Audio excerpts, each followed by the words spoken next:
She came in with chronic pain in the right hip, and she was seen here because he wasn't sure what the etiology or the cause was. So Matt, one of our fine clinicians, saw her, and what were your findings?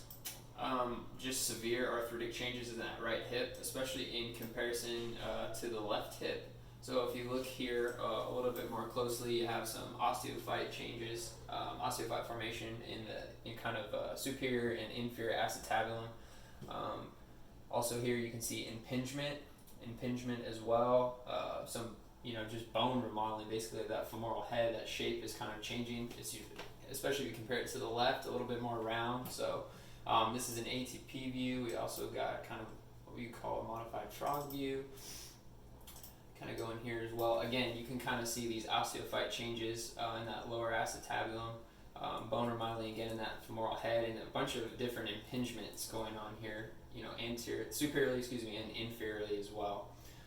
So we went ahead and ordered an MRI for further evaluation of that hip. So I think what Matt said is really crucial. If you look at this left hip over here, you'll notice this is not, by the way, a beautiful hip. This has quite a bit of chronic changes in it as well. But in comparison to this bad hip, it's really quite remarkable how destroyed and dysfunctional this articulation is in this area.